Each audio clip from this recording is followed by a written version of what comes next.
اللہ تعالیٰ نے انسان کو یاد کرایا ہے کہ تو نے عبادت اپنے رب کی کرنی ہے، اور فرمایا رب تمہارا وہ ہے جس نے تمہارے لیے زمین کو فرش بنایا ہے، آسمان کو چھت بنایا ہے، اور آسمان سے پانی برسا کے تو زمین سے پھل اگائے ہیں، رزق لکم، وہ بھی تیرے کھانے کے لیے اگائے ہیں۔ وہ جو آسمان سے بارش برسا کے زمین سے سبز اور پھل اگائے ہیں تو وہ بھی تیرے لیے۔ جب سارا کچھ تیرے لیے بنایا تو بھی تو عبادت کرنا اپنے رب کی، پھر کسی کو اس کا شریک نہ ٹھہرا۔ ایک چیلنج بھی کیا قرآن مجید نے اس رکوع کے اندر، کہا کرتے تھے مکے کے لوگ کہ آپ قرآن مجید کی آیتیں نبی کریم علیہ السلام سے کہا کرتے تھے کہ معاذ اللہ آپ خود بناتے ہیں، بنا کے لاتے ہیں۔ تو اللہ کریم نے فرمایا وَإِن كُنتُمْ فِي رَيْبٍ مِّمَّا نَزَّلْنَا عَلَىٰ عَبْدِنَا فَأْتُوا بِسُورَةٍ مِّن مِّثْلِهِ، اگر تمہیں شک ہو نا اس میں جو ہم نے بندہ خاص پہ نازل کیا ہے تو تم بھی اس جیسی ایک صورت بنا کے لاؤ۔ پڑھے لکھے تو تم بھی ہو نا، مکے میں تم بھی رہتے ہو، تو ایک صورت بنا کے لاؤ۔ قرآن مجید ہم سے چھینا گیا ہے سازش کے تحت، اس لیے کہ جس قوم کو قرآن آ جاتا ہے نا پھر کوئی کافر اس کا مقابلہ نہیں کر سکتا۔ دیکھیں نا اگر کافروں کے پاس جواب ہوتا قرآن پاک کا تو بدر اور احد میں نا کوئی آیت بنا کے لاتے، قرآن کے مقابلے کی تلواریں لے کے نہ آتے، ان کے پاس جواب ہی نہیں تھا۔ اور قیامت تک کسی کافر کے پاس قرآن مجید کا کوئی جواب، قرآن کا کوئی جواب، قسم اللہ کی جواب کوئی نہیں، قرآن کا اس کا کوئی جواب نہیں۔ کیا بات ہے قرآن پاک کی۔ وہ ایک دفعہ مسلمہ کذاب بے ایمان کہنے لگا میں نے بنا لیا قرآن پاک کا جواب، معاذ اللہ۔ جواب کیا بنایا؟ وہ سورت ہے نا القاریۃ ملقاریہ، وما ادراک ملقاریہ، کھڑکھڑانے والی کیا ہے، کھڑکھڑانے والی تمہیں کیا پتا کیا ہے کھڑکھڑی، قیامت کا ذکر ہے۔ کہنے لگا میں نے اس جیسی صورت بنا لیا، تو کیا بنایا؟ الفیل ملفیل، وما ادراک ملفیل۔ کہنے لگا ہاتھی، تمہیں کیا پتا کیا ہاتھی، تم کیا جانو کیا ہاتھی۔ تو پاس جو اس کے اپنے بیٹھے تھے نا چیلے، وہ کہنے لگے چپ کر جا، سارے زمانے کو پتا ہے ہاتھی کیا ہوتا ہے۔ تو پاگل ہے، اس کے دو کان ہوتے ہیں، ایک سونڈ ہوتی ہے، چار اس کے پیر ہوتے ہیں۔ بیوقوف آدمی قرآن کا مقابلہ کرنا ہے تو کچھ چج کے ساتھ کر، پاگلوں کی طرح مقابلہ کرے گا، جوتے کھائے گا بھی، ہمیں بھی پڑھوائے گا۔ تو قرآن مجید کا کوئی مقابلہ کر سکا؟ تو اس آیت مبارکہ میں اللہ نے کافروں کو یہ کہا اگر مقابلہ نہیں کر سکتے تو پھر اللہ سے ڈرو، ورنہ دوزخ میں ڈالے جاؤ گے، وہ جس کا ایندھن آدمی اور پتھر ہے، اور بنائی بھی کافروں کے لیے گئی ہے۔ اعدت للکافرین، جہنم کس کے لیے بنائی گئی ہے؟ کافروں اور منافقوں کے لیے۔ مسلمانوں کے لیے بنائی گئی، مسلمان مرضی سے چھلانگے لگائیں تو ان کی موج ہے، ورنہ ان کے لیے جہنم، ان کے لیے اللہ نے جنت بنائی ہے۔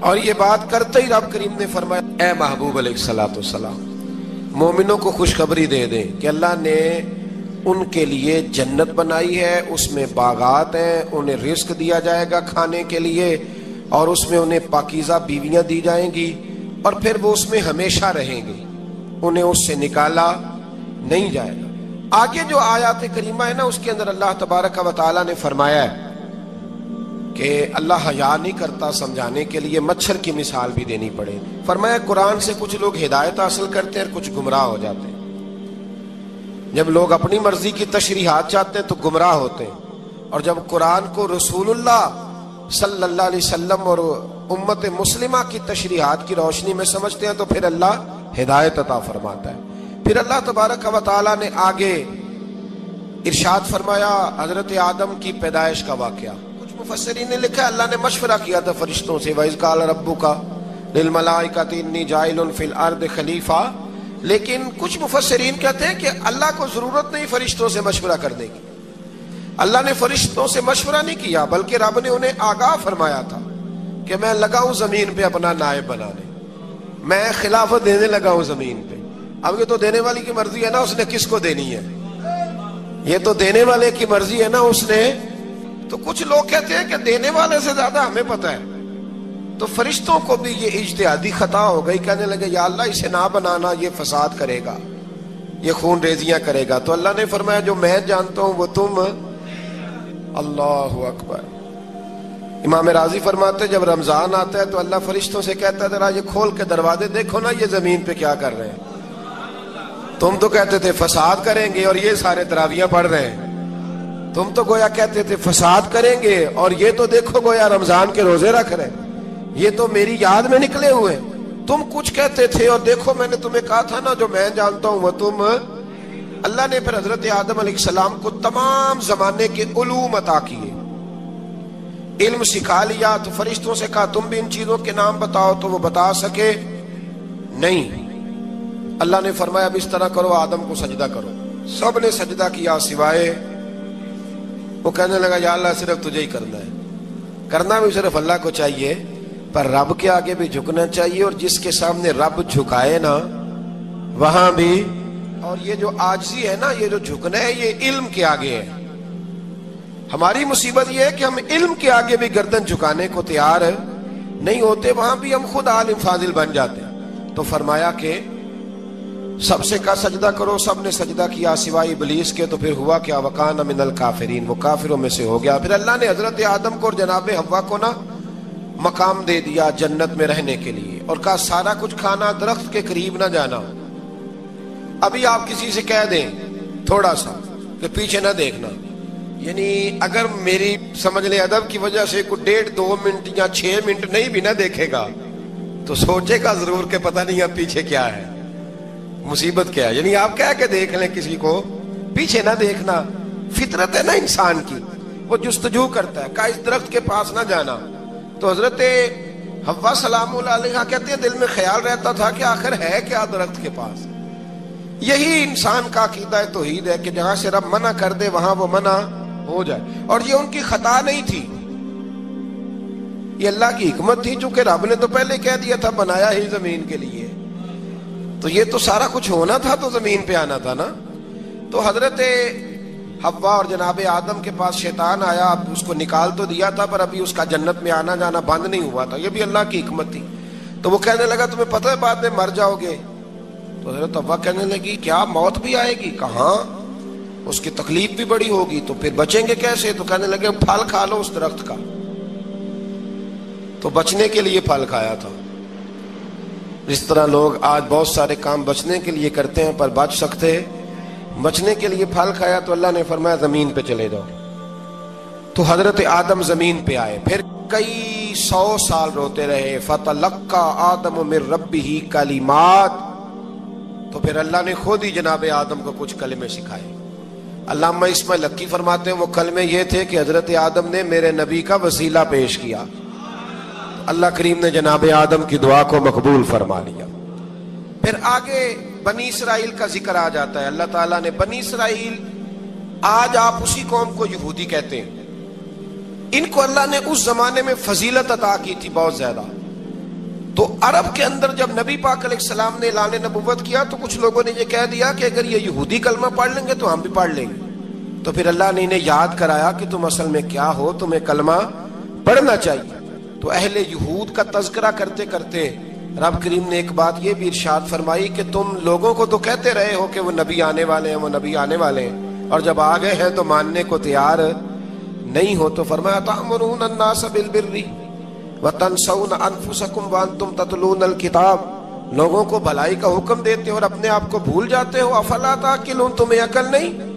پھر اللہ نے انہیں یہ بھی یاد کرایا کہ یاد کرو وہ زمانہ کہ جب فرعون نے خواب دیکھ لیا تھا کہ کوئی بچہ اس کی سلطنت کو تباہ کرے گا, تو پھر اس نے تمہارے بچوں کو ذبح کرانا شروع کیا اور تمہاری بیٹیوں کو چھوڑتا تھا. فرمایا یہ بھی تو تم نے دیکھا, میں نے تمہیں پھر تم سے کہا جہاد کرو قوم عمالقہ کے خلاف, تو مقام طیہ میں جا کے یہ لوگ کہنے لگے ہم سے جہاد نہیں ہوتا.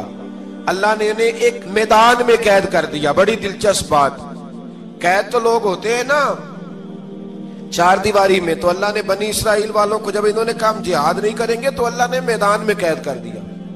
میدان میں, یہ یاد رکھیں, جب انسان اللہ کی نافرمانی کرتا ہے تو اسے ایسی قید ملتی ہے جس کا اس نے تصور بھی نہیں کیا ہوتا.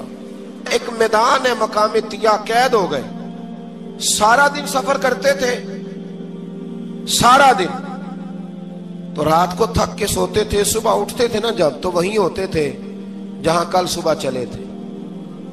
تو رب جب کسی کو قیدی بناتا ہے تو اسے زنجیروں کی سلاخوں کی ضرورت دعا فرمائے اللہ تبارک و تعالی غموں سے نجات عطا فرمائے. یہ دعا فرمائے، ایسی قید دیتا ہے کہ جس سے پھر چھٹکارا ہو سکتا۔ تو بنی اسرائیل کا بہت زیادہ تذکرہ اس بارے میں اللہ تبارک و تعالیٰ نے پھر بیان کیا، اور پھر کہا کہ انہیں جو حکم دیا جاتا تھا یہ اس کی سرتابی کرتے تھے، پھر اللہ نے ان پر ذلت نازل کر دی اور یہ ہمیشہ اس کا شکار رہیں۔ قوم سبت کا ذکر فرمایا اللہ نے، ہفتے والے دن کچھ لوگ نافرمانی کرتے ہیں۔ ہمارے بھی ہیلے بہانے ہیں نا آج کل کاروبار میں، تو اسی سپارے کی آیت نمبر 65 کے اندر اللہ تعالیٰ نے حضرت داؤد کی قوم کا ذکر کیا کہ اللہ نے انہیں حکم دیا تھا کہ ہفتے والے دن مچھلیاں نہیں پکڑنی، تو وہ کہتے تھے چلو ہاتھ لگا کے نہیں پکڑنی، ہاتھ لگا کے۔ وہ ہمارے لوگ ہیلے بہانے تلاش کر لیتے ہیں نا، وہ بڑے جناب انشورنس والا آ گیا، اب وہ بینک والا آ گیا، وہ فلانے صاحب آ گئے، وہ تروڑ مروڑ کے کہانیاں باتیں، اور پھر ہمیں بھی رستے مل جاتے ہیں بچنے کے۔ مفتی صاحب نے کہہ دیا تھا، ایک مولانا سے میں نے ان کو کہا ہفتے والے دن مچھلیاں نہیں پکڑنی، کہا نہیں پکڑتے، چھوٹے چھوٹے حوض بنا لیے۔ تو مچھلیاں زیادہ آتی تھی اس دن، یہ بھی اللہ کی قدرت تھی۔ نماز کے وقت گاہک زیادہ آتے ہیں، یہ اس کی قدرت ہوتی ہے۔ تو وہ مچھلیاں حوض میں جمع ہو جاتی ہیں، یوں سمجھ لیں کہ جال انہوں نے لگا لیے ہوئے تھے، تو جال میں وہ پھنستی رہتی تھی، حوضوں میں آتی رہتی تھی۔ ہفتے کو نہیں پکڑتے تھے، اتوار کو پکڑ لیتے تھے، تو پھر اللہ نے انہیں سزا دی۔ فرمایا تماشے کرتے ہو اللہ کے حکم کے ساتھ، کیا سزا دی؟ فَقُلْنَا لَهُمْ كُونُوا قِرَادَةً خَاسِئِينَ، فرمایا بندر بن جاؤ دھتکارے ہوئے۔ جو رزق حرام طریقے سے کماتے تھے رب انہیں بندر بنا دیتا تھا۔ ابھی بھی میں نے دیکھے ہیں بڑے بڑے تاجر پاگلوں جیسی زندگی گزار رہے ہیں، نفسیاتی طور پہ سکون نہیں ہے، کروڑوں روپیہ پڑا ہے۔ کیوں؟ اس لیے کہ رب کے بتائے ہوئے طریقے کے مطابق تجارت نہیں کرتے۔ آگے ایک اور دلچسپ بات آ گئی، بنی اسرائیل کے اندر نا ایک شخص نے